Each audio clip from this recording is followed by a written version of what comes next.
মাজুলীত সমূহীয়া মৎস্য চিকাৰৰ আনন্দ। মাজুলীৰ সীতাদাৰ দলঙা বিলত চলিছে মৎস্য চিকাৰৰ পৰম্পৰা।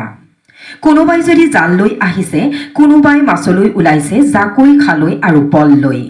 কোনোবাই যদি পাইছে ৰৌ, কোনোবাই পাইছে বৰালি, আন কাৰোবাৰ হাতত আকৌ শ'ল। এয়া মাজুলী দলঙা বিলৰ নিৰ্ভেজাল ছবি। এই দৃশ্য চাবলৈ আহিছে বিদেশী পৰ্যটকো। সুদূৰ অষ্ট্ৰেলিয়া আৰু ফ্ৰান্সৰ পৰ্যটকো আহিছে মাছ ধৰাৰ পৰম্পৰা চাবলৈ।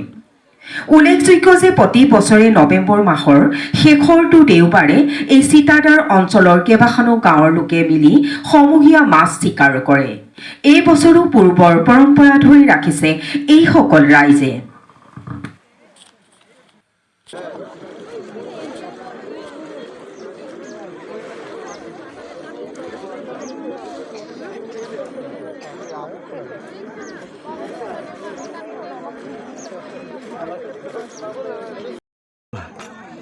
ঠাণ্ডা লাগিছে নি? না ঠাণ্ডা লগা নাই।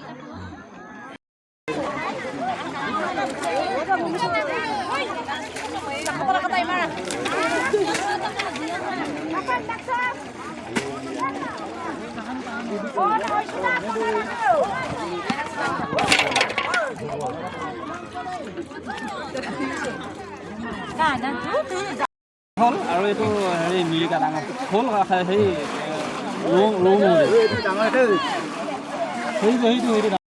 লৈছোঁ, ভাল ভিজুৱেল অহা নাই, ভাল ভিজুৱেল অহা নাই।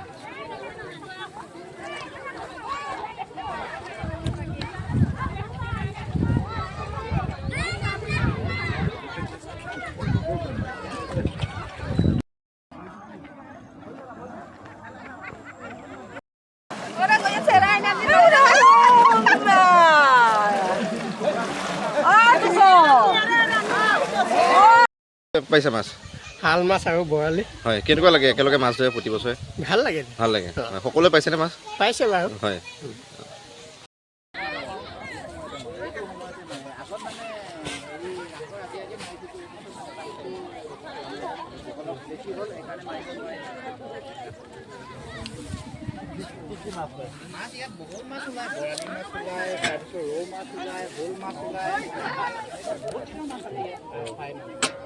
আমাৰ দলঙা পুখুৰী মাজুলী জিলাৰ হেৰি বিশেষভাৱে বহুত আঞ্চলিক ভিত্তিত আমি মাছ মাৰোঁ। হয়। এইটো মাঘৰ বিহু বা উপলক্ষে বা যিকোনো ন চাউল খাবৰ কাৰণে আমি বহুত চেষ্টা কৰোঁ। হয়। এনেকৈ আমি গোটেই ৰাইজে আমি খাওঁ। হয়। আৰু মই বেছি নকওঁ আৰু। ভাল লাগে ন মাছ ধৰি? একদম মাছ ধৰি ভাল পাওঁ। মই অকণমান তথাপি অলপ জ্বৰ যে সেইকাৰণে মই অলপ মাছ মাৰিবলৈ অলপ প্ৰব্লেম। কিন্তু সকলোৱে ধৰিছে? সকলোৱে ধৰিছে। মাছ পাইছে ন? মাছ পাইছে। আমি নেপালোঁ আৰু ইয়াত মাছ ওলাইছে, বৰালি মাছ তেনেকে ফিচাৰী মাছ। হয়, এই প্ৰতি বছৰে মাছ ধৰে এইটো? প্ৰতি বছৰে মাছ ভাল লাগে ন গোটেই একেলগে মাছ ধৰে? ভাল লাগে, সেইকাৰণে আমি আহোঁ। হয়। নেপালী মাছ আৰু বৰালি বেগৰ ভিতৰত আছে বাৰু। কেনেকুৱা লাগিলে মাছ মাৰি? এনেকৈ প্ৰতি বছৰে এইটো মাছ মাৰি ভালেই লাগে। মাছটো অলপ দেখুৱাই দিয়ক।